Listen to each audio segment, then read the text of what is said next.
Allah mencikali.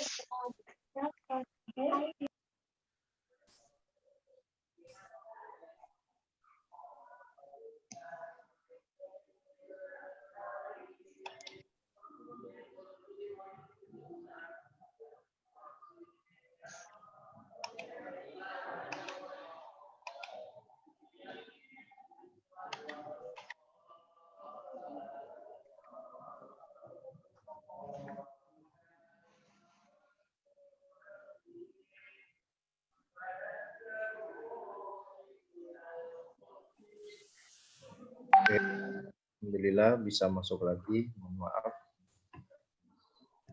Ya, untuk selanjutnya waktu dan tempat kami serahkan sepenuhnya kepada Ustadz Qasim Nur Seha Zulhadi. Waktu dan tempat kami persilakan Ustadz. Tafadholu.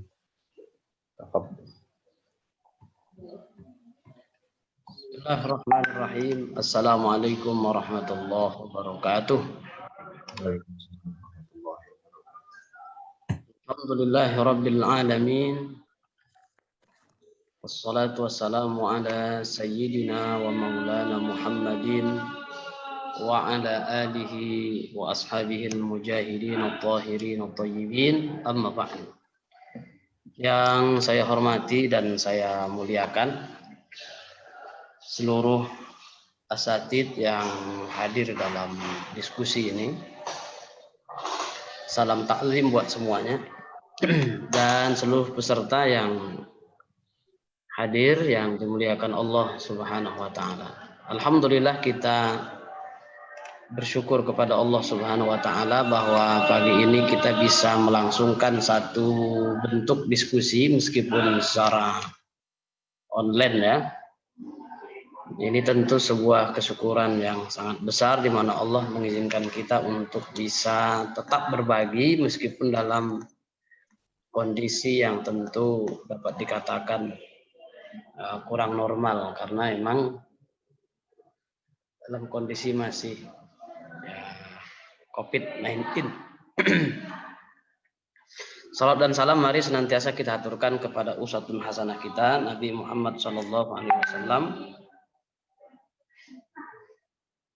Mudah-mudahan kita semua nanti di yaumil mahsyar termasuk di antara umat beliau yang mendapat syafaatnya. Baik, asatid sekalian, ikhwah yang dimuliakan Allah Subhanahu wa taala, izinkan saya menyampaikan materi kita pada pagi hari ini tentang konsep pendidikan Islam dari Allahu yarham Dr. Majid Ihsan Al-Kilani yang sangat terkenal sekali pemikirannya khususnya di dalam pendidikan dan kebangkitan Islam, peradaban Islam. Mohon maaf ini bisa di share screen tidak ini?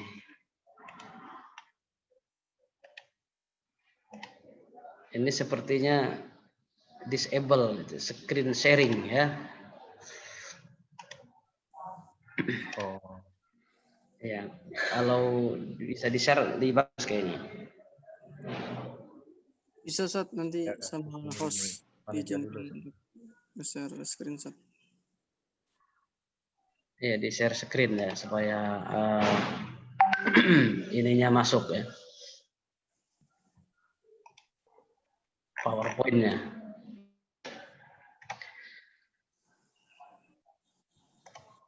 Kita berkenalan sejenak dengan Dr. Majid Ihsan Al-Kilani.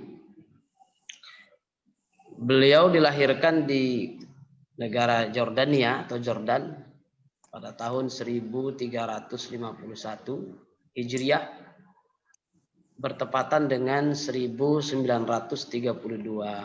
Masehi. Meraih gelar magister pertama dari Universitas Amerika di Jordania, negara Islam. Kemudian magister kedua.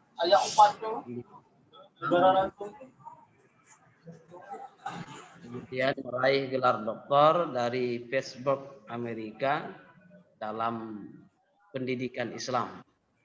Mana disertasi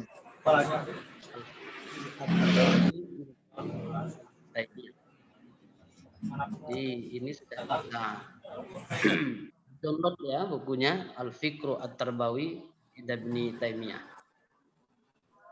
Nah, di antara karya beliau sepertinya ada yang mengatakan 19, ada yang mengatakan jauh.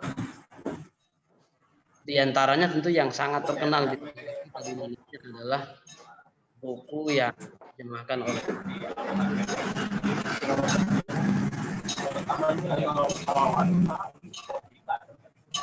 Ustaz Asep ya, Ustaz Asep Sobari LC. Yaitu buku yang edisi terjemahnya bertajuk Model Kebangkitan Umat Islam. Ya, terjemah dari buku aslinya Hakadha Dhahara Jil Salahuddin wa hakadha adatil Quds. Beginilah caranya muncul generasi Salahuddin, begini pula nanti Al-Quds atau Baitul Maqdis akan kembali ke tangan umat Islam. Yang kedua ada Falsafah At-Tarbiyah Al-Islamiyah. Kemudian ada buku Ahdab At-Tarbiyah Al-Islamiyah. Kemudian buku Tatawur Mafhum An-Nadhariyah At-Tarbiyah Al-Islamiyah. Dan banyak lagi yang lain, ada At-Tarbiyah wa Tajdid, kemudian ada Asyakhsiyah Al-Muslimah, juga ada Al-Mar'ah Al-Muslimah, kemudian tentang Yahudi dan lain sebagainya. Ini di antara karya beliau yang sangat menarik sekali sehingga patut dikaji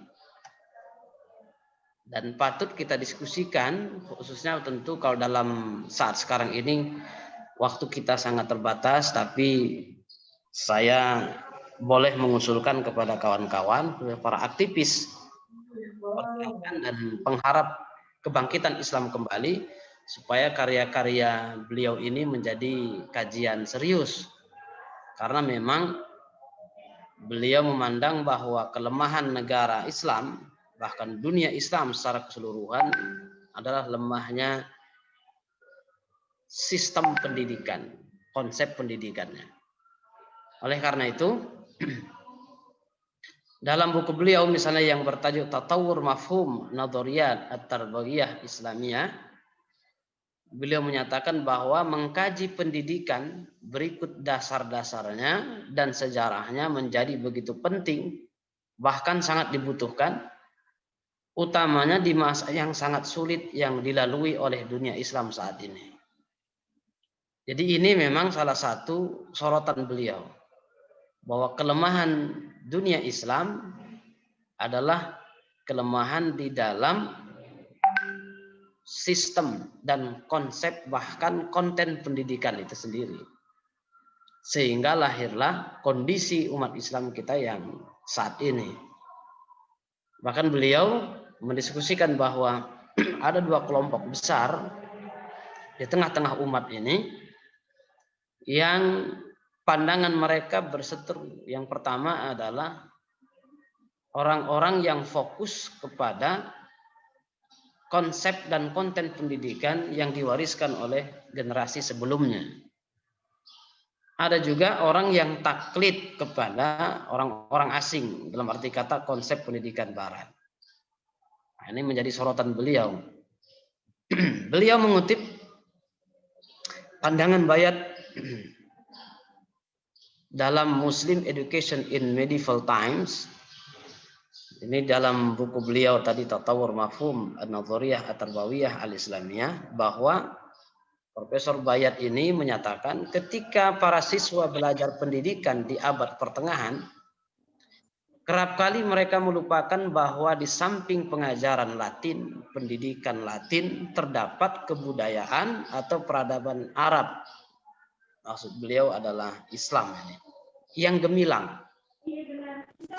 yang memanjang dari Spanyol hingga ke Afghanistan dan telah berkontribusi penting kepada kebangkitan peradaban Eropa. Nah, ini penting sekali catatan beliau ini, sehingga kita pun memang banyak yang melupakannya. Misalnya 8 abad Islam berkembang dan bertahan di Spanyol. Hari ini orang hanya kenal dengan ya, El Clasico saja. Kayak. Main bola, jam 3 mungkin bangun untuk menyaksikan. Ini punya anak. Kamu semua. Kita kuatin dengan suaranya. Tidak untuk menyaksikan bagaimana dulu 8 abad Islam bertahan di Eropa. Pintu ini kalau mau mengeluarkan muka kita, ini. Ini sangat ini ya, sangat miris sebenarnya, tapi ini adalah realita. Nah, realita yang menyakitkan ya, memalukan sekaligus memilukan. Karena memang kita yang berharap peradaban Islam kembali memang harus mau tidak mau bagaimana peradaban kita pernah ada dan pernah bangkit bahkan mewarnai dunia. Beliau juga menyampaikan bahwa dalam sejarah pendidikan Islam terdapat satu fenomena unik, yaitu pendidikan Islam di awal muncul peradaban Islam itu mencakup semua kebutuhan dan problem masyarakat. Dan beliau ini sangat menarik sekali. Jadi pendidikan Islam itu memiliki tipe sendiri, bahkan itu sudah ada sejak peradaban Islam ini muncul dan hidup di tengah-tengah. Di mana pendidikan Islam ini mencakup semua kebutuhan dan problem masyarakat. Tidak hanya satu lini kehidupan masyarakat yang menjadi cakupan pendidikan Islam. Makanya wajar kemudian beliau menyimpulkan bahwa jalan atau keran masuknya ilmu pengetahuan ke dalam diri seorang insan itu bisa lewat qalbu, bisa lewat akal, dan juga bisa lewat indra, al-his. Jadi tiga-tiganya inilah yang perlu difungsikan dengan baik. Sehingga di dalam Al-Quran ketika Allah menyebut orang yang pintar, yang faqih itu adalah yang memiliki hati. Lahum qulubul la yafqahuna biha gitu. Atau la yaqiluna biha. Hati yang berakal, hati yang faqih. Nah, yang faqih inilah hati yang sesungguhnya yang itu hanya bisa dihasilkan dengan pendidikan Islam. Karena pendidikan Islam ini unik ya. Menyentuh segala lini kehidupan masyarakat dunia. Beliau juga kemudian mengutip pandangan ya, Abul A'la Al-Maududi, pendiri Jamaat Islamiyah di India. Kata beliau, pusat-pusat pendidikan agama di dunia Islam masih terpaku pada kesalahan lama yang mengantarkan kita kepada kondisi yang amat menyedihkan. Mereka, maksudnya para pendidik ini, berpandangan bahwa pengetahuan hanya terbatas pada apa yang telah ditinggalkan oleh para pendahulu kita. Ini tentunya koreksi dari Abul A'la Al-Maududi yang dikutip oleh Dr. Majid Ihsan Al-Kilani. Nah, kira-kira konsep pendidikan Islam itu detailnya seperti apa? Dr. Majid Ihsan Al-Kilani menyatakan dalam kitab Tatawur itu, konsep teori pendidikan Islam mencakup filsafat pendidikan Islam, kemudian tujuan-tujuan pendidikan Islam yang hendak dicapai di bawah sinaran konsepsi Islam yang universal, kulliyah, universal, mencakup segala hal mengenai wujud insan, eksistensi manusia dan hubungannya dengan Al-Khaliq, dengan Allah Subhanahu wa taala, itu yang pertama. Kemudian hubungan manusia dengan al-kaun, dengan alam, dan hubungan manusia dengan kehidupan. Nah, ini segitiga emas inilah yang menjadi cakupan dan ikatan pendidikan Islam itu. Jadi insan itu harus terkait dengan al-Khaliq, alaqahnya harus kuat dengan al-Khaliq, kemudian dengan al-kaun, dengan alam ini, kemudian juga dengan kehidupan. Sehingga dalam filsafat pendidikan Islam, kata beliau, bentuk manusia yang ingin dibentuk oleh pendidikan Islam dan masyarakat yang bekerja untuk mengeluarkannya dalam sinaran hubungan dari keduanya dengan Khalik, alam, manusia, dan kehidupan. Inilah konsep pendidikan, falsafah pendidikan Islam yang benar.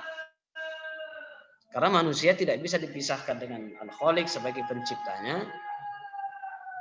Orang atau insan yang sudah terdidik itu, istilah beliau adalah al-insan al-muta'allim, harus dekat dengan Khaliq, bisa menjaga harmonitas kehidupannya dengan alam, dengan sesama manusia, dan dengan kehidupan ini. Bahkan beliau menambahkan ada keterkaitan erat antara manusia dalam konsep pendidikan Islam dengan akhirat. Nanti insya Allah di bagian akhir akan kita singgung insya Allah. Filsafat pendidikan Islam adalah bagian dari filsafat Islam yang universal yang mengikat manusia, alam, dan kehidupan. Ini penegasan beliau. Ya. Hanya saja umat Islam hari ini sedang menghadapi problem yang sangat serius. Yang pertama problemnya adalah jauh dari nilai-nilai Islam atau ajaran Islam. Sebab utama problem yang dihadapi oleh umat Islam, kata beliau, adalah jauh dari Islam. Penyebabnya karena lemahnya sistem pendidikan Islam di dunia Islam hari ini. Nah, akibatnya ya, negara-negara Islam, dunia Islam tidak mampu menghadirkan sosok manusia yang memahami krisis yang ada, kemudian juga akhirnya tak mampu mencarikan solusinya. Apa kira-kira solusinya? Ini beliau punya istilah tersendiri dan ini sangat menarik. Ini dalam buku Falsafah Tarbiyah Al-Islamiyah, beliau menyebutkan kita membutuhkan fuqaha ulul albab. Ini istilah yang beliau gunakan ini. Kita butuh kepada fuqaha yang ulul albab. Tidak sekedar faqih, tapi juga punya pemikiran yang sangat luar biasa. Sehingga beliau kemudian mengutip peringatan Abdullah ibnu Mas'ud. Kata beliau, dulu, zaman para sahabat, Abdullah ibnu Mas'ud pernah mengingatkan, fi akhiriz zaman yaksurul khutaba wa yaqillul fuqaha. Nanti di akhir zaman akan banyak bermunculan ahli pidato, ahli retorika, para penceramah, namun sedikit para fuqaha. Jadi ahli yang mendalam ilmunya tentang agama ini di akhir zaman akan semakin sedikit. Yang banyak itu adalah orang yang pandai berbicara, dalam arti kata dia ya penceramah, ya khutbah, tapi yaqillu al-fuqaha. Jadi fakihnya yang minim, pakarnya yang minim. Sehingga banyak di antara ulama ini menyoroti ini, khususnya ulama-ulama kita di zaman modern kontemporer ini. Nah, maka ada dua hal penting yang harus dipahami oleh kita. Yang pertama adalah pendidikan Islam ini harus dipandang sebagai sebuah risalah, sebagai sebuah misi kerasulan. Tidak boleh dipandang enteng, sederhana. Jadi harus kita yakini bahwasanya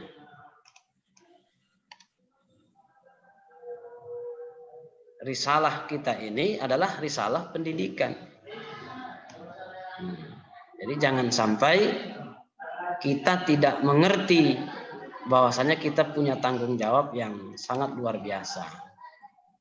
Nah, ini adalah beliau menyatakan harus dipahami bahwasanya memang pendidikan itu harus dipandang sebagai sebuah risalah. Konsep ini penting sekali. Oleh karena itu, para asatidz sekalian yang dirahmati oleh Allah Subhanahu wa taala, beliau kemudian mengingatkan kita, yang kedua, kita harus mampu menampilkan fondasi pendidikan Islam. Filsafat, falsafahnya itu apa, tujuan pendidikannya apa, lapangan pendidikan yang ingin disentuh itu seperti apa. Karena memang kita harus paham dua hal ini. Yang berikutnya, kata beliau, tujuan utama pendidikan adalah mengantarkan manusia ke derajat ahsanut taqwim. Ahsanut taqwim. Jadi ini yang disebut oleh beliau sebagai al-insan as-soleh. Insan as-soleh. Manusia yang soleh itu derajatnya adalah ahsanut taqwim. Ini tujuan utama pendidikan Islam. Jika kita belum bisa mewujudkan manusia dalam level ahsan taqwim, berarti ada hal-hal di dalam penyelenggaraan pendidikan kita yang harus terus kita perhatikan untuk perbaikan. Nah, bagaimana cara meraihnya? Kata beliau, cara meraihnya adalah harus erat hubungan manusia dengan Khalik, dengan alam, dengan manusia, dengan kehidupan dan akhirat harus baik. Maka beliau menjelaskan, ini insya Allah poin yang kesimpulan beliau yang akhir dalam sharing kita pagi ini. Mungkin nanti ada yang ingin menyampaikan banyak hal di dalam diskusi. Hubungan antara Al-Khaliq dengan manusia namanya hubungan ubudiyah. Ya, alaqah ubudiyah. Hubungan antara ma'bud dengan abid. Nah, kita ini adalah abid sekaligus abdun sebagai hamba Allah Subhanahu wa taala. Itu yang harus ditanamkan kepada, kalau istilah sekarang kan pakai istilah mungkin peserta didik ya, kepada anak didik bahwasanya kita ini adalah makhluk, Allah adalah Khalik, maka kita harus bersyukur atas penciptaan ini. Caranya adalah dengan mempererat hubungan kita dengan Allah via kehambaan kita. Ibadah kita harus baik kepada Allah Subhanahu wa taala. Yang kedua, hubungan manusia dengan alam. Hubungannya adalah hubungan taskhir.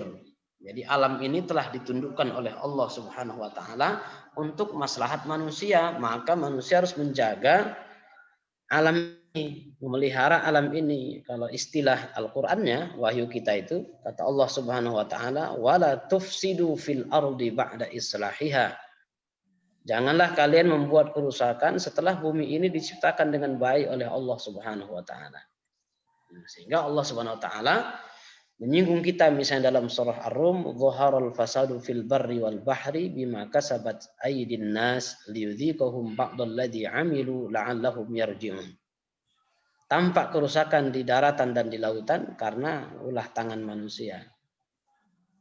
Kemudian Allah memperingatkan kita bahwasanya kerusakan itu sebagai peringatan kecil dari Allah untuk dirasakan oleh orang yang jahat, tidak bisa mengelola hubungannya dengan baik antara dia dengan alam ini. Padahal alam ini sudah ditundukkan oleh Allah Subhanahu wa taala untuk maslahat manusia. Maka itu supaya manusia itu bisa kembali. Bisa kembali, maknanya kembali kepada Allah, taubat kepada Allah dan kembali membangun hubungannya yang harmonis dengan alam ini. Yang ketiga, hubungan manusia dengan manusia. Hubungannya disebut oleh beliau adalah alaqatu adlin wa ihsan. Hubungannya hubungan atas dasar adil dan ihsan, berbuat baik. Kalau tidak tegak keadilan di tengah-tengah masyarakat, di tengah-tengah kehidupan kita, maka tentu hubungan manusia dengan manusia yang disebut dengan hablum minanas itu tidak akan tegak. Kata Allah dalam surah Al-Qasas disebutkan, wa ahsin kama ahsanallahu ilaik. Berbuat baiklah kepada sesama manusia, karena sebelum engkau berbuat baik kepada sesama manusia, Allah telah berbuat baik terlebih dahulu kepadamu. Adil juga seperti itu. Innallaha ya'muru bil adli wal ihsan. Disebutkan di situ oleh Allah Subhanahu wa taala, adil dan ihsan itu disandingkan. Yang keempat, hubungan manusia dengan kehidupan, dengan al-hayat. Alaqatul insan bil hayat, kata beliau, adalah alaqatul libtila. Hubungan antara manusia dengan kehidupan ini adalah hubungan ujian. Ya, wa nabluukum bisyarri wal khairi fitnah. Kata Allah Subhanahu wa taala, kami uji kalian, kami ibtila kalian dengan ketidakenakan dan kenikmatan. Fitnah sebagai ujian besar buat kalian. Kadang sakit, kadang sehat, kadang sempit, kadang lapang, kadang senang, kadang susah. Itu memang ada di dalam kehidupan manusia. Nah, orang yang al-insan al-muta'allim, yang dia sudah berilmu, belajar terus dari kehidupan ini, dia akan paham bahwasanya memang dunia ini adalah darul ibtila, rumah tempat kita diuji oleh Allah Subhanahu wa taala. Tentu di ayat yang lain Allah banyak menegaskan, di antara surah Al-Baqarah ya. Wala nabluwannakum bisyai'in minal khaufi wal ju' wa naqsin minal amwali wal anfusi wath thamarat wa basyiris sabirin alladzina idza asabathum musibah qalu inna lillahi wa inna ilaihi raji'un. Jadi yang namanya insan tidak akan lepas dari ujian itu. Kemudian yang terakhir kata beliau, hubungan manusia dengan akhirat adalah hubungan tanggung jawab, alaqah al-mas'uliyah wal jaza. Jadi kita harus bertanggung jawab terhadap kehidupan kita selama hidup di dunia ini. In khairan fa khair, jika kita mengamalkan baik maka balasan kita akan baik. Wa may ya'mal mithqala dzarratin khairan yarah, jika sebaliknya wa may ya'mal mithqala dzarratin syarran yarah. Begitulah luasnya pendidikan Islam yang diterangkan oleh Dr. Majid Ihsan Al-Kilani, tentunya dalam waktu yang sangat katakanlah singkat ini. Tentu kita memiliki keterbatasan tertentu, maka diskusi tentang pemikiran beliau ini memang harus dilanjutkan oleh kawan-kawan para asatidz. Lagi kaitannya tentang membangun fondasi benar sehingga kita bisa memahami dengan baik apa yang dimaksud dengan pendidikan Islam ini. Nah, saya kira asatidz sekalian, inilah dikatakan ringkasan, tentu ini sangat super ringkasan sekali ya, sehingga harus banyak lagi yang kita gali dari pemikiran beliau supaya kita bisa menggali lagi. Ini bukan hanya 1-2, yang terkenal di Indonesia adalah model kebangkitan. Padahal di dalam buku itu juga diulas bagaimana konsep dan dasar pendidikan itu bisa melahirkan seorang pahlawan yang luar biasa sekelas Salahuddin Al-Ayyubi. Itu pun memakan waktu 50 tahun. Jadi kita tidak boleh tergesa-gesa memang untuk melahirkan generasi itu. Itulah yang ingin disoroti oleh Allahu yarham Dr. Majid Ihsan Al-Kilani. Ustadz Alvin, saya kira ini sebagai ya sangat ringkasan dari pemikiran Dr. Majid Ihsan Al-Kilani tentang konsep pendidikannya. Tentu kawan-kawan dan asatidz di sini bisa membaca lebih lanjut karena buku-bukunya mayoritas bisa di-download dalam bentuk PDF di internet. Demikian saya kembalikan kepada Ustadz Alvin Qadri sebagai host kita pada pagi ini. Wallahu a'lam bishawab. Ustaz, alhamdulillah penjelasan dari Musim Sehat tadi, alhamdulillah memberikan ilmu baru bagi kita, bagi para penerus generasi Islam, para penggerak di lini pendidikan, di lini dakwah dan sebagainya. Boleh sedikit kami review bahwasanya Dr. Majid Ihsan Al-Kilani ini adalah salah satu tokoh pendidikan yang terkenal dan berpengaruh. Beliau terkenal karena keberkahan ilmunya, karena kegigihannya dalam menuntut ilmu, dan juga banyak para penulis-penulis, para peneliti yang mengkaji penelitian beliau. Kemudian ada beberapa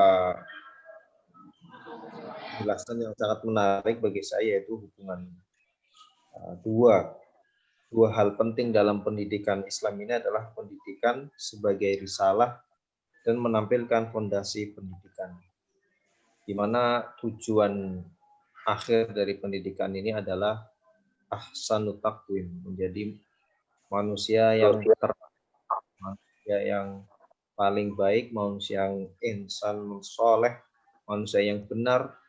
Karena dari manusia melahirkan generasi yang baik dan benar ini akan menjadi koloni atau menjadi kelompok komunitas yang mengembangkan ilmu dan akhirnya akan mengembangkan Islam untuk masa depan.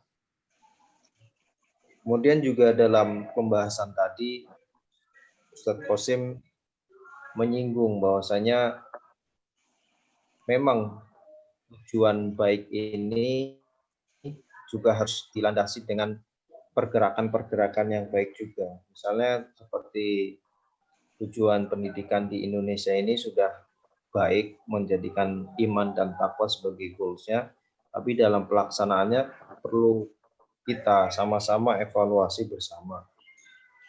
Karena meskipun tujuannya iman dan takwa, dalam pelaksanaan juga masih ada beberapa hal-hal yang kita cermati bersama.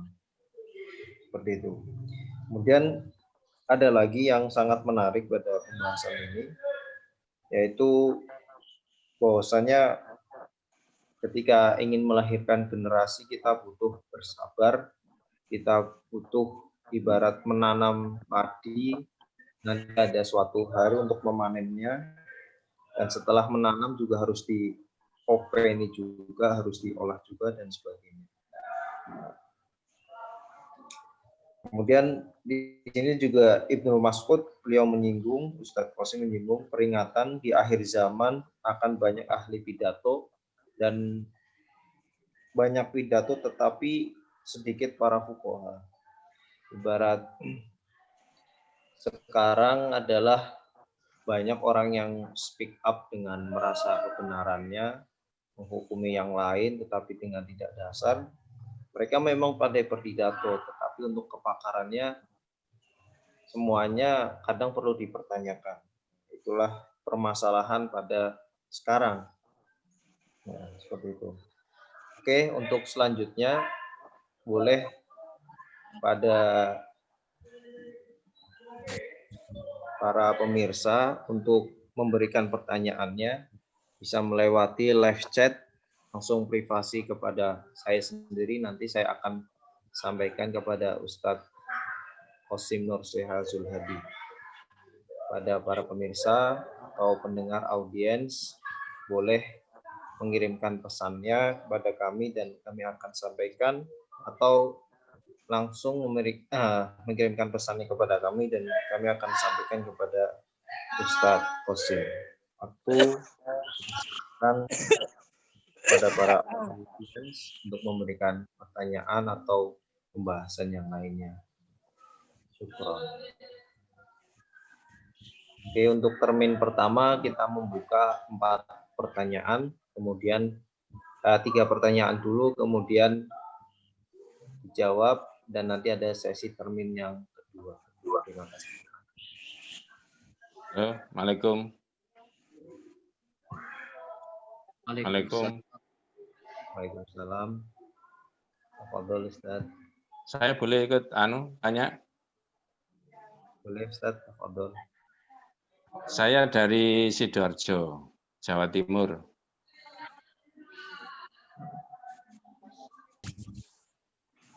Halo, Assalamualaikum. Waalaikumsalam Ustaz, fadhal. Ya. Ahlan.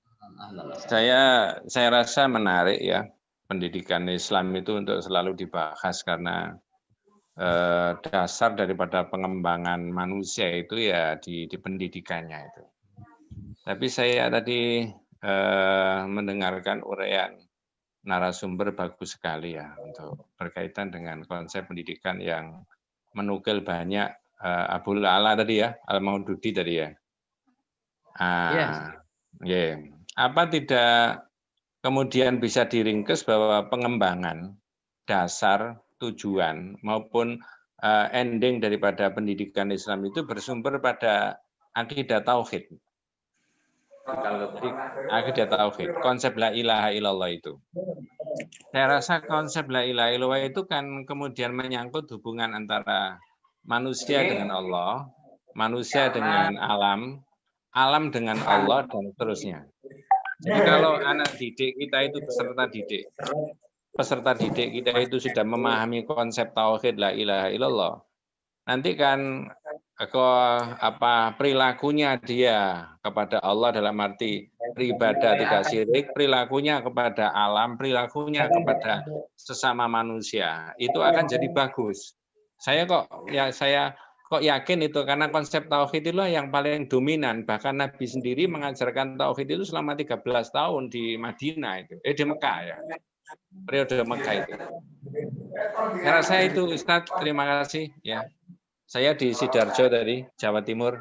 Terima kasih. Saya sering ikut kajian-kajian ini. Senang sekali. Terima kasih. Assalamualaikum warahmatullahi wabarakatuh.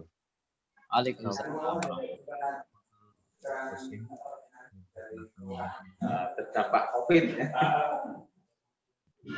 Bismillahirrahmanirrahim. Terima kasih sangat banyak. Salam takdim buat Bapak dan Najih Ihsan di Sidoarjo. Ya, sudah bulan Maret. Dan tentunya kami sangat setuju dengan apa yang beliau sampaikan, karena sebenarnya memang kalau kita rujuk kembali konsep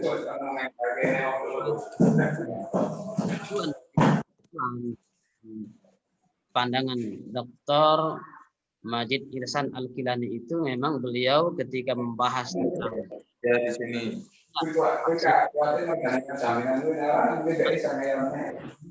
Pokoknya sesuk bawa jaminannya Mas, aku tak bayar 1.600.000, pokoknya dipotong 200.000. Suaranya gaduh.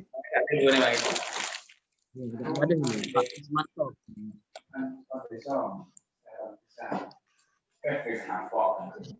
Mute dulu ya Pak Ismanto. Iya. Iseng merokok boleh sih. Ambil.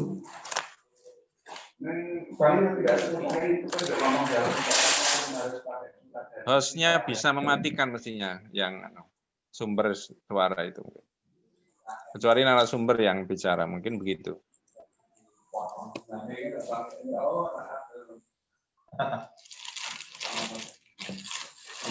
Kita zoom.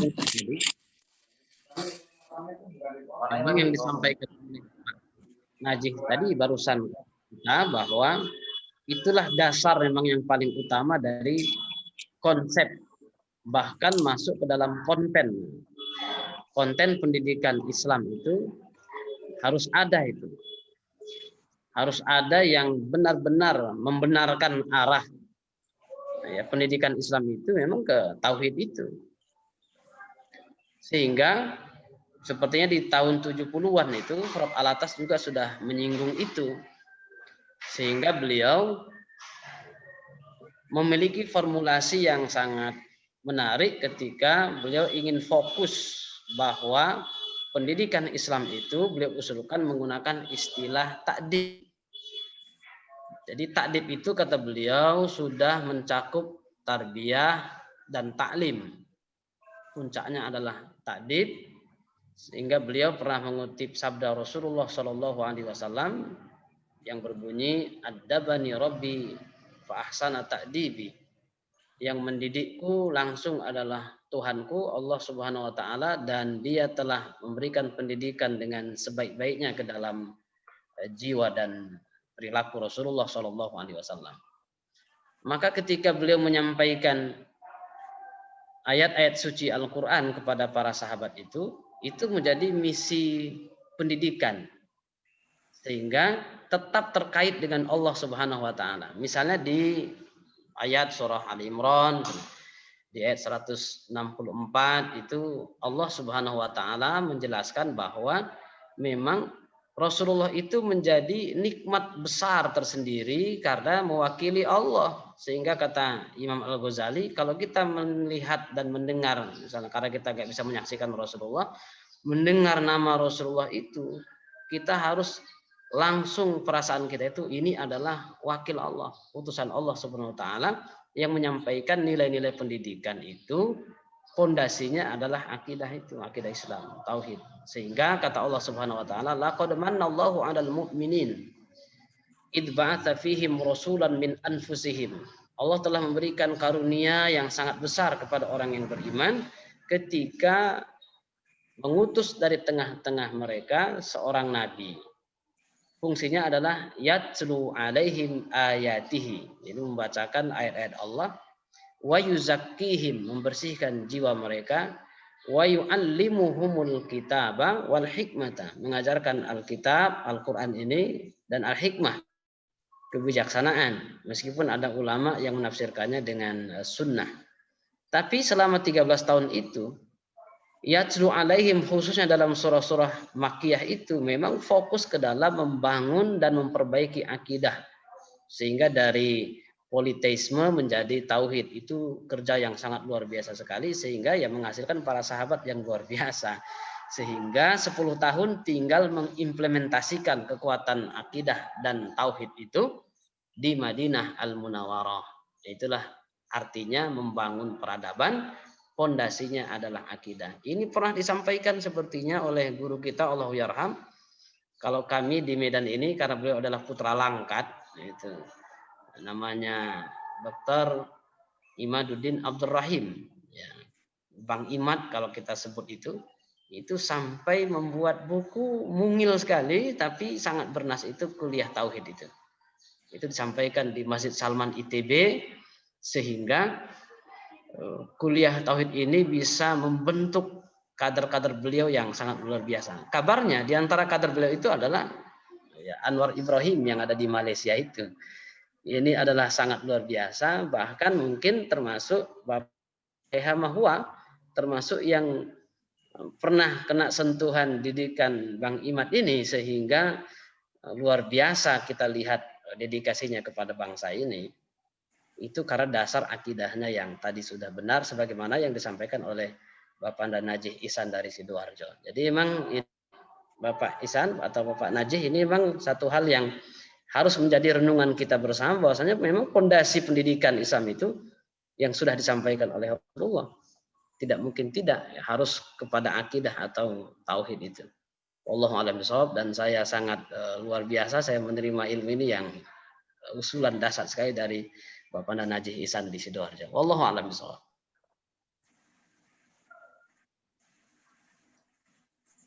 Ya, syukron. Afwan, Ustaz. Nah, saya melihatnya begini, kalau saya boleh ikut nambahin dikit. Konsep pendidikan Islam itu di pondok-pondok maupun yang digagas oleh Muhammadiyah atau NU, mohon maaf, secara dasar belum menyentuh itu. Gitu. Belum menyentuh pemaknaan dari syahadat, kemudian penguraian daripada makna syahadat itu. Tapi tadi Ustadz sudah bagus tadi mengenai. Ya. Saya rasa bisa dilanjut mungkin yang lain. Naam, syukran Ustaz atas diskusi bagi kami yang muda-muda, sangat terkesan dengan pembahasan antum yang sangat mendalam. Kemudian ini ada dari Akhi Irfan Wahyu. Assalamualaikum Ustaz, izin bertanya. Pertama, menurut antum bagaimana konsep madrasah islah yang ada di buku model kebangkitan umat Islam? Yang kedua, di Indonesia sendiri tentang persoalan sistem pendidikan, menurut antum apa yang pertama kali yang diislah atau yang diluruskan dulu untuk membangun peradaban Islam yang berkualitas? Di poin dari Mas Irfan Wahyu ini dua, yaitu pertama, bagaimana konsep madrasah islah dalam buku model kebangkitan umat Islam. Setelah itu bagaimana islah yang pertama, langkah pertama untuk memperbaiki pendidikan di Indonesia. Syukran. Baik, bismillahirrahmanirrahim. Terima kasih kepada Bang Irfan atau Pak Irfan ya. Ada 2 poin. Memang madrasah al-islah ini sebenarnya konsepnya hanya satu, bagaimana menyatukan suara pertikaian itu menjadi kebangkitan. karena beliau menyinggung dari awal bagaimana peran Imam Abu Hamid Al-Ghazali untuk menyatukan pertikaian-pertikaian itu. Bahkan beliau di awal-awal bukunya sudah menyinggung tentang misalnya pertikaian antara mazhab Hambali dengan kaum Asy'ariyah gitu. Sehingga beliau mengutip kitab Imam Ibnu Asakir Tabyin Kadzib Al-Muftari fi manusiba ila Al-Imam Abil Hasan Al-Asy'ari, itu pertikaiannya luar biasa.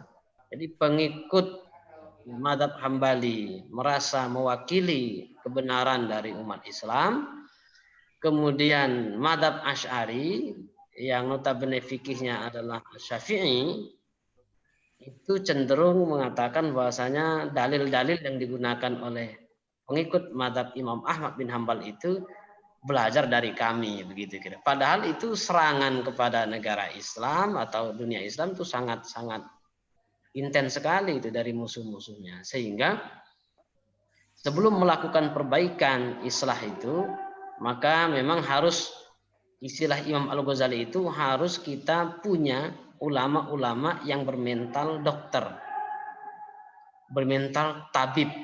Dia bisa mendiagnosa penyakit apa yang sekarang lagi diidap oleh umat ini. Nah ini, ulama ini kata beliau adalah para dokter. Al-ulama humul atibba. Jadi ulama ini adalah para dokter.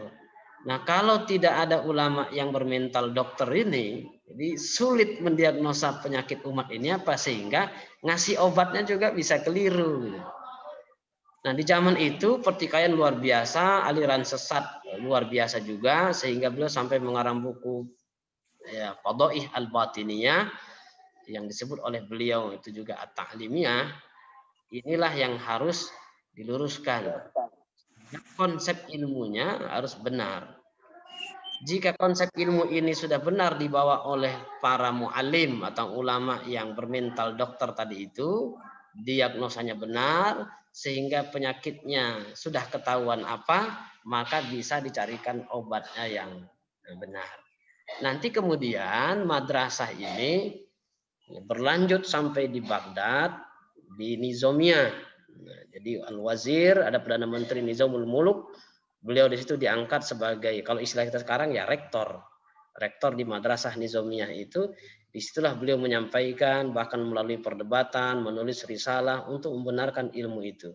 Meskipun akhirnya beliau meninggalkan Madrasah Nizamiyah itu, kembali ke tanah airnya. Tapi kemudian pemikiran beliau ini yang mau mengislah kekeliruan umat ketika itu, tepatnya di abad kelima sebenarnya, di Hijriah itu nanti berpengaruh kepada Madrasah Qadiriyah. Ya, nanti juga dilanjutkan oleh pemikiran-pemikiran Syekh Abdul Qadir Al-Jilani atau Al-Jailani. Dan kalau kita rujuk lagi, ternyata Dr. Majid Ihsan Al-Kilani ini adalah salah satu keturunan dari Syekh Abdul Qadir Al-Jilani. Jadi memang pemikiran islahnya itu ketemu itu, supaya bisa memperbaiki keadaan umat ini. Tapi beliau kemudian mengikut jejak para ulama itu, yang bisa mengubah kehidupan umat ini memang harus dari dasar. Dasarnya itu adalah konsep pendidikannya. Dan itu sebenarnya sudah disinggung oleh para ulama kita ketika menjelaskan tentang ayat yang pertama kali turun kepada Rasulullah SAW, surah Al-Alaq ayat 1 sampai 5 itu. Iqra bismi rabbikal ladzi khalaq, khalaqal insana min 'alaq, iqra wa rabbukal akramul ladzi 'allama bil qalam, 'allamal insana ma lam ya'lam. Nah, ini adalah konsep yang sangat penting. Jadi harus punya, kita ini punya, kalau istilah tadi, istilah Dr. Majid Ihsan Al-Kilani itu adalah yang fuqaha yang ulul albab. Nah, jadi dia harus fuqaha atau ulama yang memang dia ulul albab, cerdas sekali, bisa mendiagnosa masalah problematika umat ini sehingga bisa memberikan obat yang baik. Nah sekarang di Indonesia memang kemarin sudah ada kesimpulan dari misalnya diantaranya tokoh kita, termasuk tokoh pendidikan yang sekarang mendirikan ya Pristek gitu ya, pendidikan At-Taqwa, Dr. Adian Husaini menyebutkan memang konsep, misalnya konsep Prof. Alatas tentang pendidikan ini memang tidak gampang. tidak mudah. Karena memang harus konsep ilmunya dibenarkan dan lain sebagainya, sehingga baru bisa memperbaiki pandangan umat ini terhadap agamanya, Islam ini, menjadi benar dan lurus. Jadi kalau tadi usulan dari Bapak Najih Ihsan, sempat tadi beliau memberikan masukan yang hemat kami tentu sangat luar biasa sekali. Ya keyakinannya harus diperbaiki, akidahnya harus diperbaiki, tauhidnya harus benar, karena itu adalah fondasi kehidupan umat Islam ini. Nah, barulah kemudian kita bisa mendiagnosa penyakit umat ini karena memang dari situ fondasi dan sandarannya. Jika masih keliru tentang akidah keyakinan kita, tentu akan keliru juga kita mendiagnosa problematika umat hari ini, sehingga kita tidak bisa memberikan perbaikan yang pas kira-kira. Meskipun kita ngasih obat, mungkin dosisnya bisa saja keliru, kira-kira begitu. Nah, ini yang bisa dimulai mungkin dari diri kita kemudian kepada anak-anak didik kita, keluarga kita, supaya bisa bangkit kembali calon generasi-generasi yang tidak sekedar faqih tapi juga dia muta'addib. Kalau istilah Dr. Majid Ihsan Al-Kilani itu al-insan as-salih. Wallahu a'lam bishawab.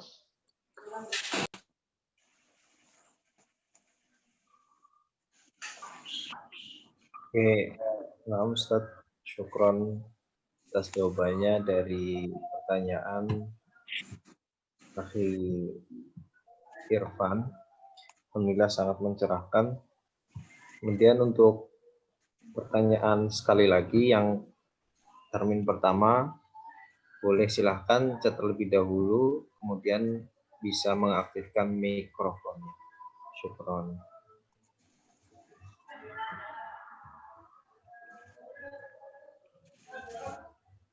Mungkin dari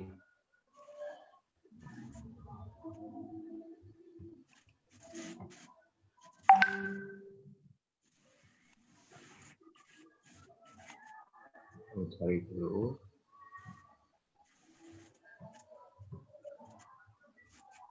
Silahkan yang ingin bertanya, Ibu Dina Masyitah tadi berpesan ingin bertanya langsung.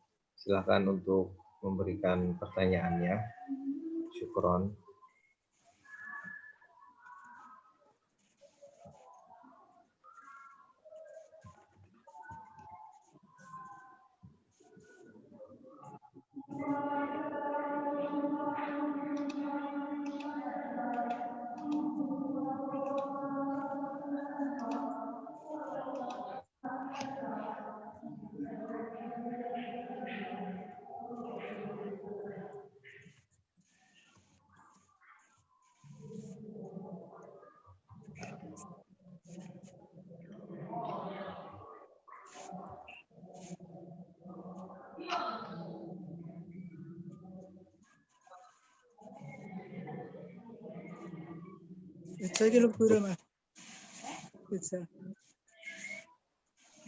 Untuk Saudari Dina Masyitah bisa mengaktifkan mikrofonnya dan memberikan pertanyaan kepada Ustadz Qasim.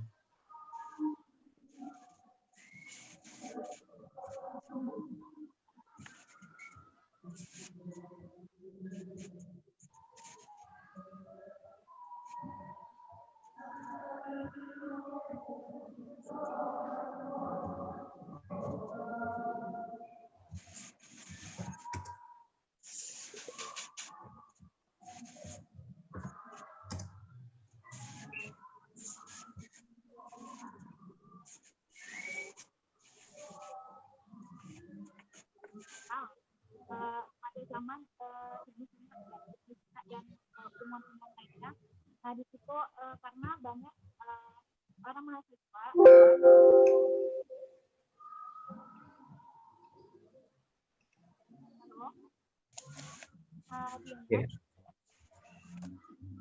Silakan untuk mendekatkan mikrofonnya lagi Dina Masyitah.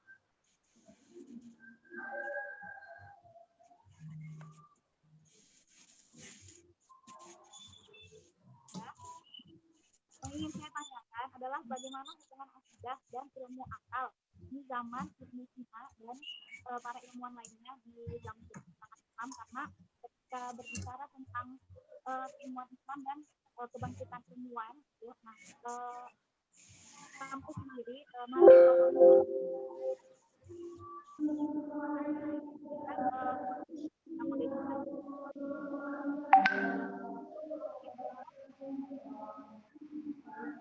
disebutkan oleh Ustaz itu nilai-nilai ya, nilai-nilai kuliah, nilai akidah gitu. Nah, itu bagaimana ya Ustaz?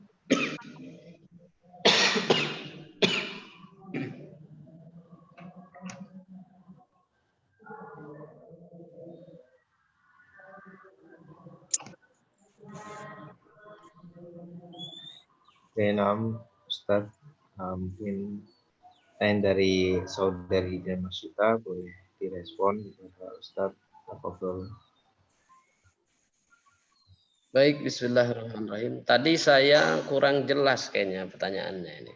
Mungkin karena terlalu kecil. Mungkin Dina Masita bisa diulang ya. Kecil sekali kedengaran. Mungkin karena jauh ya dari Jawa ke Medan mungkin. Mungkin Bisa kalau diulang? ya, Ya, ini lebih jelas. sekarang jelas, silahkan saudari Dina Masita. Tafadhol. Maaf sebelumnya. Pertanyaannya saya di sini, terima kasih sebelumnya waktunya Ustadz Qasim Nur Sehat yang saya hormati sebagai guru saya sendiri di pesantren dahulu yang sangat saya kagumi keilmuannya. Di sini saya ingin bertanya gitu, di dalam buku Model Kebangkitan Umat Islam yang alhamdulillah sudah kami baca gitu, terdapat hal-hal yang harus mungkin saya perjelas seperti itu ya.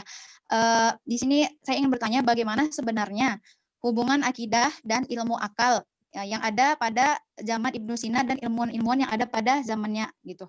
Karena di buku Model Kebangkitan Umat Islam sendiri menyatakan bahwa terdapat penyimpangan-penyimpangan sendiri gitu dalam akidahnya para ilmuwan seperti itu. Nah, karena yang pengalaman saya sendiri sebagai alumni dari kampus Islam negeri gitu, sangat sedikit gitu, sangat minim sumber-sumber pengetahuan ilmu buku-buku itu yang menyediakan tentang filsafat-filsafat Islam, ilmuwan Islam gitu. Malah kebanyakan yang dipelajari adalah filsafat-filsafat barat. Nah, itu pasti akan mempengaruhi pola pikir daripada mahasiswa ya kan, Ustadz. Kemudian itu tadi yang saya tanyakan sebenarnya hubungan akidah dan ilmu akal di zaman itu. Karena ketika berbicara tentang modernisasi, para mahasiswa pasti akan berpikir mereka mengetahui secara umumnya saja gitu, Ibnu Sina penemu seperti ini gitu.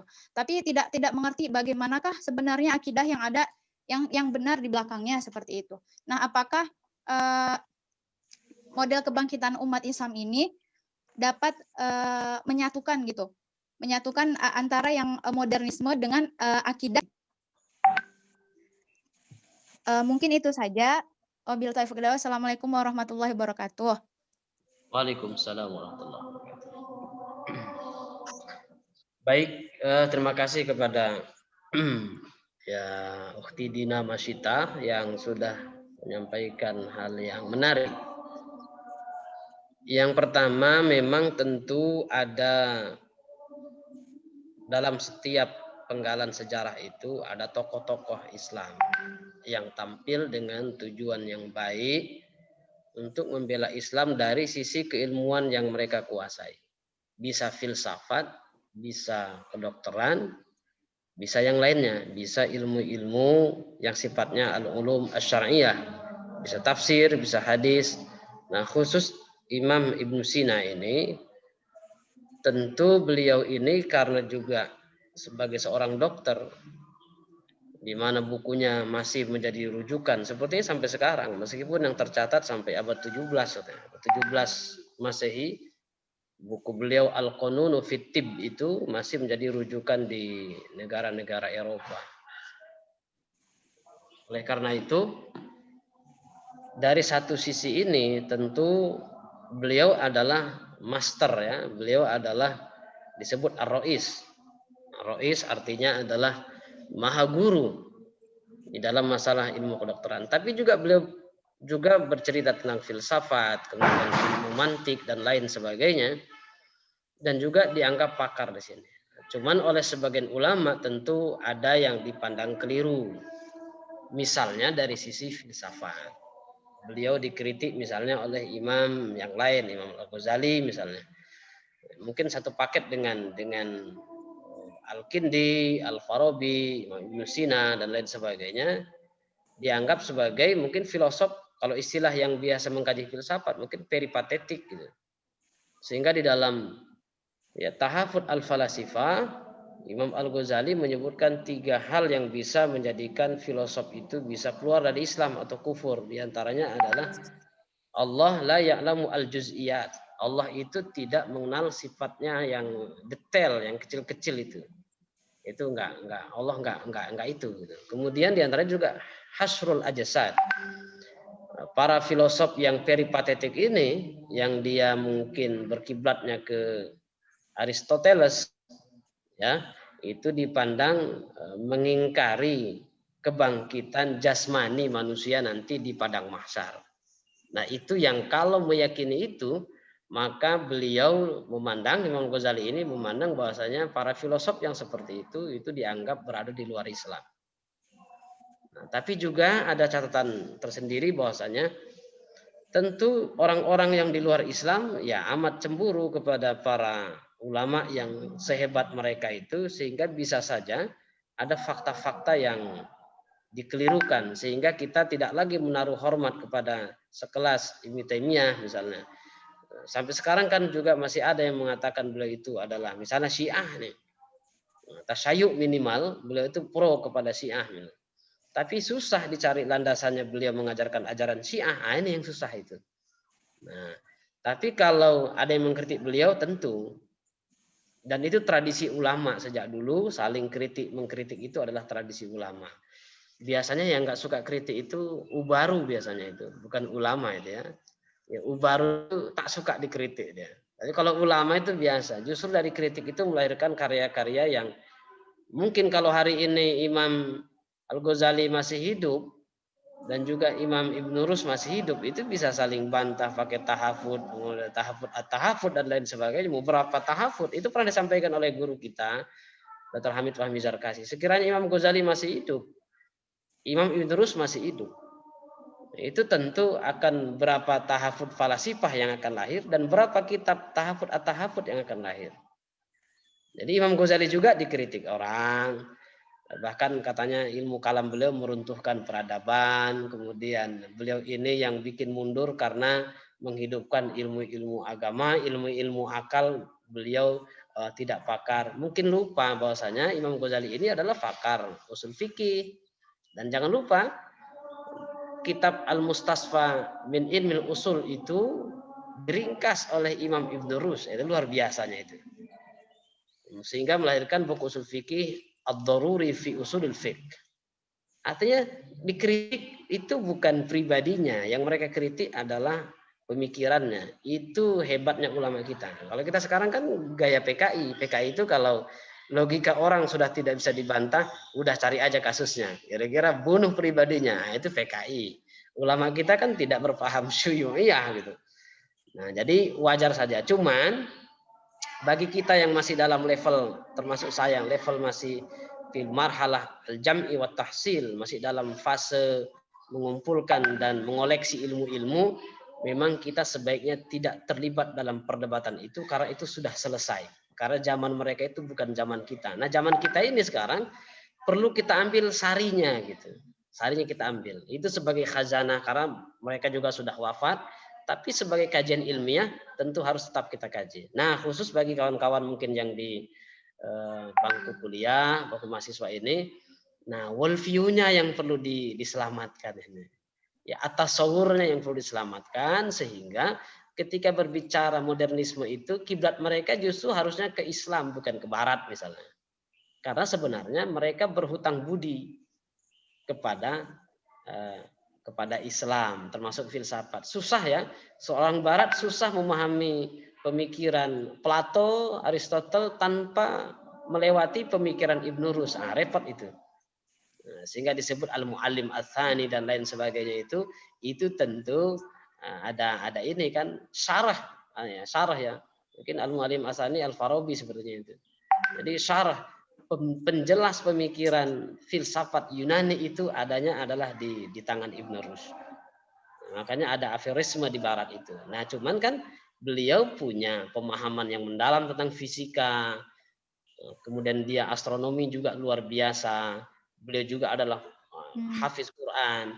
Beliau juga adalah seorang qadhi. Maka bukunya misalnya Bidayatul Mujtahid itu di pondok-pondok pesantren itu dipelajari gitu. Jadi usul fikih hafal, hadis juga pakar. Karena nggak mungkin orang bicara usul fikih nggak ngerti hadis gitu kan. Nah, ini kadang-kadang juga ada yang keterlaluan sih ngoreksi ulama-ulama kita itu. Seolah-olah mereka hidup sejaman gitu. Akhirnya bahasa Jakartanya lo gua gitu bahasanya kan. Ini juga yang harus diluruskan. Jadi bagi ikhwan dan akhwat yang masih di bangku kuliah, nah ini harus didudukkan dulu pandangan hidup Islamnya sehingga ketika memandang para ulama itu bisa jurdil istilahnya, jujur dan adil. Wallahu a'lam bishawab.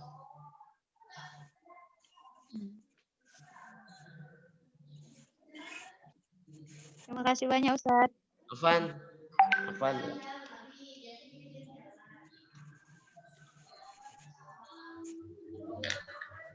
Terima kasih Ustadz atas presentasinya, menjawab pertanyaan dari saudari Dina Masyuta. Ternyata murid beliau di Rodotul Hasanah. Alhamdulillah banyak jawaban yang sangat menarik dari Ustadz Qasim. Bahwasanya tadi saya mendengar istilah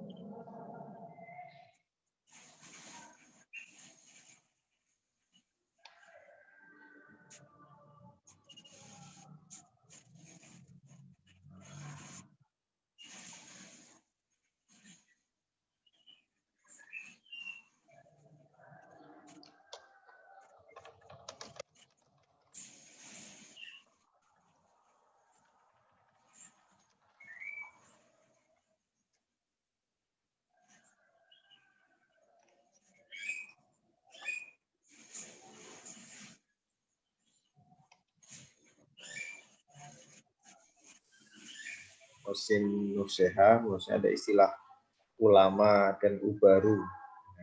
Mungkin itu udah sama-sama belajar. Terus banyak sekarang ketika melakukan presentasi pikiran yang dibungkam bukan pikirannya tapi pribadinya. Mungkin kalau Ibnu Rushd dan Imam Ghazali masih ada, kan lahir tahfudz yang memang sangat menarik. Ya, saya juga sering mendengarkan ceramah ketika Gus Baha itu dengan bahasa Jawa ya, misalnya kiai enek ributnya keluar terus membuat pondok lagi. Terus emang yang salahnya di mana? Bahkan pertentangannya para ulama pun bisa melahirkan ilmu-ilmu yang baru, peradaban yang baru. Itulah berkah dari para ulama. Alhamdulillah sangat menarik. Kemudian juga sedikit membahas tadi dari Ustadz Qasim bahwasanya kepakaran itu harus dihidupkan lagi, bukan hanya liyung diro qaumahum, tetapi setelahnya itu adalah liyatafaqahu fiddin. Ingzar ini harus dikuatkan dengan kepakaran agar apa yang disampaikan menjadi mengena, agar orang-orang percaya bahwasanya yang menyampaikan itu benar-benar pada pakarnya. Seperti itu. Mungkin untuk yang termin yang pertama, apabila untuk Ustadz Qasim, afwan Ustadz, untuk waktunya sekarang kami mengikuti antum Ustadz. 10 menit lagi ya. Oh, nah Ustadz. Mungkin untuk pertanyaan sebelum terakhir boleh satu dari teman-teman yang lain. Yang jelas pertanyaan harus berbeda dengan sebelumnya. Boleh chat dulu di sini, nanti kami dan bersuara di mikrofon.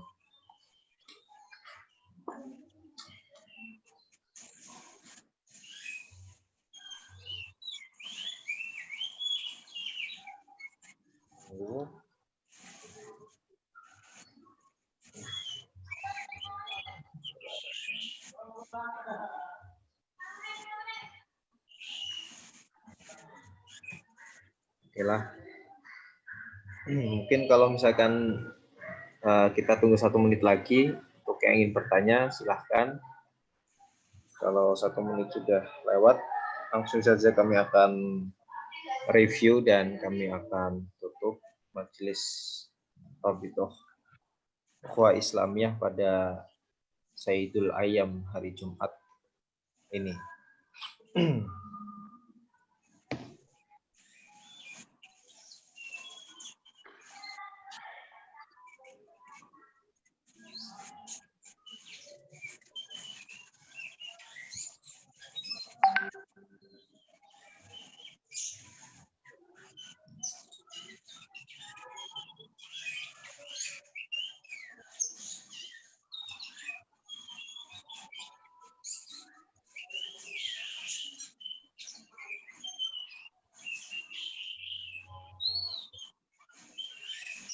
Baiklah, kami dari panitia akan mereview apa yang disampaikan oleh Ustadz Qasim Nur Seha. Yang pertama, pembahasan pada pagi ini adalah tentang pendidikan Dr. Majid Irsan Al-Gilani. Misalnya beliau tokoh yang sangat berpengaruh dalam pendidikan dan peradaban Islam. Ya, setidaknya yang dihadapi problem umat Islam sekarang adalah kita jauh dari nilai-nilai Islam, seperti ditulis dalam buku Minhaj beliau Ustaz Hamid Fahmi Zarkasi mengatakan seorang yang mukmin belum tentu, orang yang muslim belum tentu mukmin. Mungkin kita merasa Islam tetapi kita belum sampai kepada keimanan menjalankan nilai-nilainya. Penyebabnya akan menurunkan kelemahan dalam sistem pendidikan. Akibatnya akan memproduksi atau mencetak generasi-generasi yang lemah akalnya, lemah mentalnya, dan daya untuk menumbuhkan majelis keilmuannya pun lemah. Mungkin solusinya adalah untuk mengembalikan kembali nilai-nilai Islam itu kepada umat Islam dan menjadi seorang yang tafakuh, menjadi seorang yang faqih, menumbuhkan kepakaran-kepakaran kembali agar ketika liyungdiro qaumahum lebih mengena dan lebih memberikan pengaruh kepada umatnya. Kemudian peringatan dari Ibnu Mas'ud bahwasanya benar yang dikatakan akan banyak orang yang berpidato tetapi berkurangnya kepakaran, dan ada beberapa hubungan-hubungan inti dalam pendidikan Islam ini, yaitu dengan pertama alaqatu ibad wal ma'bud, antara hamba dan Allah, kemudian hubungan manusia dengan alam atau dengan konsep taskhir. Bahwasanya alam ini sudah ditaklukkan oleh Allah kepada manusia, tetapi seyoginya kita bisa menjaganya dengan baik, dengan adab-adab dengan alam, dan adab-adab alam ini akan tumbuh dari orang yang punya hubungan baik kepada Allah. Kemudian hubungan manusia dengan manusia, bahwasanya hubungan insaniyah yaitu dengan keadilan. Nah, tentunya keadilan ini bukan berarti netral, tetapi berpihak pada kebenaran dan menjauhi kezaliman. Kemudian hubungan terakhir manusia dengan kehidupan. Kehidupan ini adalah bagaimana manusia itu memahami ibtila atau ujian-ujian yang Allah berikan kepada kita dengan pandangan yang sesuai dengan pandangan Islam, yaitu kita mengerti apa yang diberikan Allah dan memahami kehidupan yang ada di dunia ini. Dan hubungan antara manusia dan manusia dengan akhirat adalah hubungan tanggung jawab dan batasan. Dan terakhir, hubungan manusia dengan akhirat adalah antara tanggung jawab dan batasan. Demikian review dari kuliah Rabithah Ukhuwah Islamiyah di Sayyidul Ayyam ini, di hari yang paling berkah ini, hari Jumat. Semoga apa yang kita laksanakan, semoga apa yang kita saksikan bersama, waktu kita yang sudah kita luangkan, keringat atau pikiran yang sudah kita luangkan pada Jumat berkah ini menjadi manfaat untuk kita dan menjadi kemudahan dalam segala urusan. Ucapkan terima kasih kepada Al-Ustadz Qasim Nurseha Sulhadi yang telah memberikan wejangan kepada kami. Kami selalu menunggu live IG Antum Ustadz tentang kajian risalah kaum muslimin di Instagram. Syukran Ustadz ala ihtimamikum ala khulusi sudurikum bi ilqa'i jami'i al-ma'lumat muta'alliqah bi tarbiyah di Syekh Majid Irsana Al-Kilani, dan kepada seluruh pemirsa Rabithah Ukhuwah Islamiyah, tetap berjuang, tetap bergerak di masa pandemi. Dakwah kita di virtual, kita kuatkan, kita kristalkan, dan kita aplikasikan dalam kerja-kerja peradaban Islam. Syukron. Assalamualaikum warahmatullahi wabarakatuh. Kemudian Ustadz, mohon maaf untuk penutupan terakhir, untuk bisa memimpin doa bersama para majelis Rabithah Ukhuwah Islamiyah. Afwan Ustadz. Alhamdulillahirabbil alamin wassalatu wassalamu ala sayyidina Muhammad wa ala alihi wa ashabihi.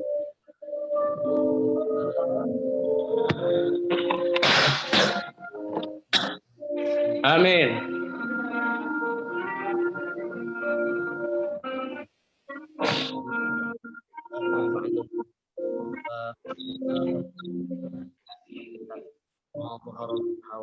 من بلدنا هذا خاصة ومن بلدان المسلمين عامة إنك على كل شيء قدير.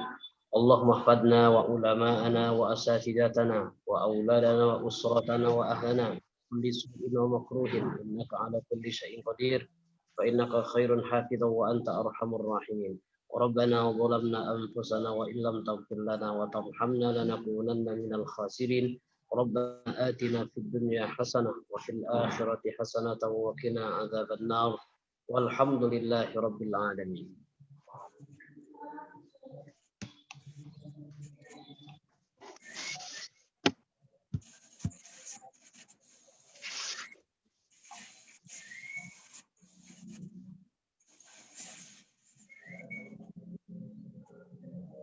Sudah kita sampai pada penghujung acara. Marilah kita tutup majelis ini dengan membaca Alhamdulillah, Alhamdulillahirabbil alamin.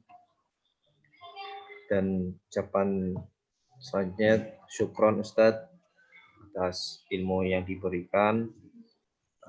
Kemudian bisa bersambung di kajian-kajian selanjutnya. Jujur saya ingin mendalami lagi Ustadz tentang pluralisme agama. Mungkin bisa konsultasi dengan Antum.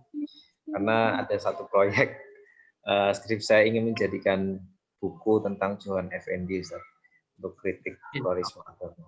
Insya Allah. So, untuk PDF-nya akan kami share di grup pergerakan dan di grup-grup pergerakan Islam yang lainnya. Alhamdulillah jami'an. Assalamualaikum warahmatullahi wabarakatuh. Waalaikumsalam warahmatullahi wabarakatuh. Syukran Ustadz Qasim. Asatidz sekalian, izin live ya.